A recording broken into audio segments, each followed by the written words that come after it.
In this presentation, I would like to propose some practical tips on dealing with difficult people. My goal is to propose strategies that are practical, simple, and effective, which means they actually work. So let's define what we mean by difficult. In general, someone who exhibits negative behavior towards most people most of the time can be considered difficult. As far as you and me are concerned, anybody who exhibits negative behavior towards you or myself, we can consider for our purposes to be a difficult person. I would like to talk specifically about 4 strategies. The first one is to run. The second is to change your attitude. The third strategy is changing their attitude. And finally, the 4th strategy I would like to talk about is taking a stand. Running away from the difficult person is based on the notion that you do not need to let changing others consume you. So we use this strategy when we have nothing to gain from changing our attitude or changing the other person's attitude. This is also a good technique to use when you gain nothing by taking a stand. Here's a story about how to use the run strategy. A friend of mine once was hired by an organization where he found out very soon after getting hired that he made the wrong move. He found out that he is part of a closed communication culture that was strongly nurtured by the CEO. And he found out from a couple of conversations with the CEO and the people around that CEO that changing him was almost out of the question. So he decided to use the run strategy because he knew that his attitude was not a problem. He cannot change the CEO's attitude, and he would gain nothing from taking a stand. The second strategy I would like to talk about is changing your attitude. Remember that the reason the other person is perceived by you as difficult might be a problem in you, not in the other person. So the first thing you need to do to change your attitude is to check your own perception. Why do you perceive this other person as difficult? The problem might lie within you, not in the other person. Another technique you can use to change your attitude is to see beyond difficult. Ask yourself, why is this person being difficult? There has to be a reason. See beyond the difficulty and try to understand where this person is coming from. For example, this person might be in trouble. This person might be worried or afraid. Try to find out why this person is being difficult by looking beyond difficult. The third technique you can use is to try to understand the other person's point of view. Try to understand why is this person being difficult. Maybe he has a problem with you or with your attitude. Try to understand that, and that will help you also deal with a difficult person. I remember at a client site when once I had to change my attitude towards Ken. I saw Ken as a negative person who was resisting change. That was my attitude towards Ken as a consultant.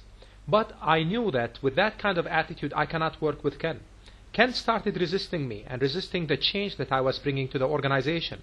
And I think a big part of that was my attitude towards Ken. Then I decided to look at Ken as a person.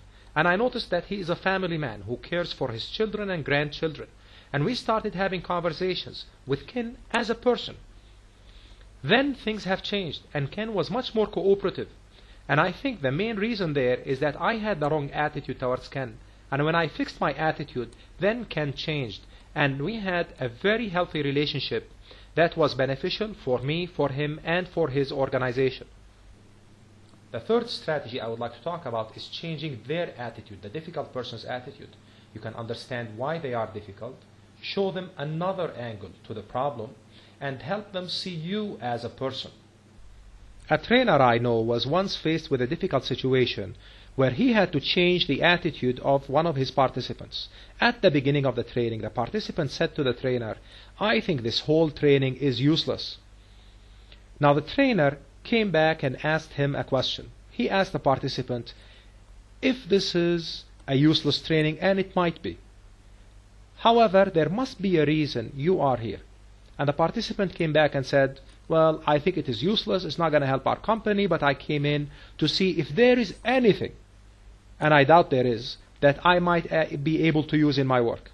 So the trainer came back and said, "Maybe it is useless, Mr. Participant, as you said, but how about we agree we go through this training, And then you decide. If you find something useful, you use it.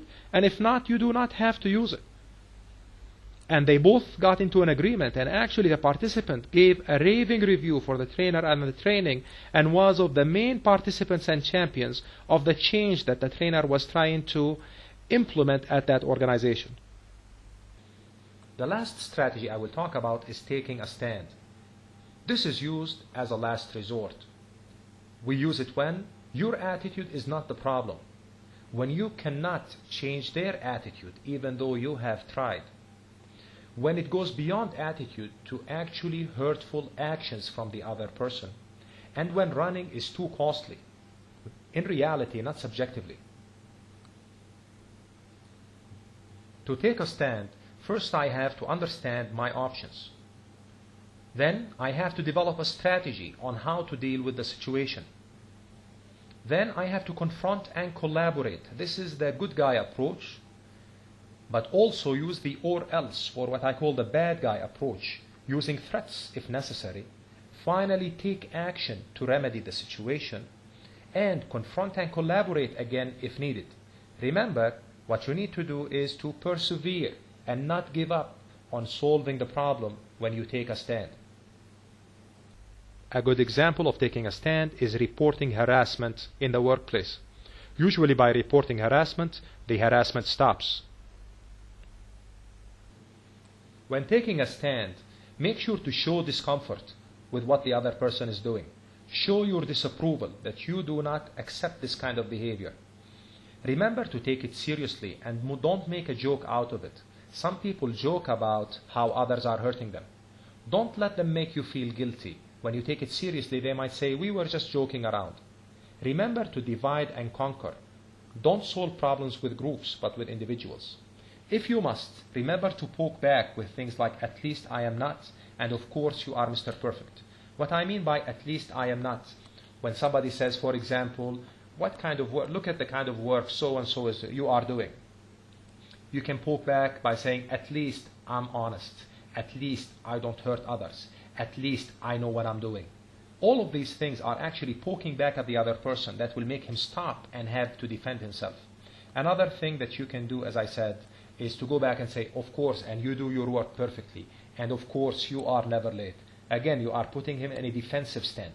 I'm not saying do this all the time, but when you have to, when you are under attack and you have to, you can use these techniques and they actually work. Here's a summary of what we talked about. We discussed 4 strategies: run, change your attitude, change their attitude, and take a stand. I run when it is not my fight, it's not worth it, and I have dim chances of winning.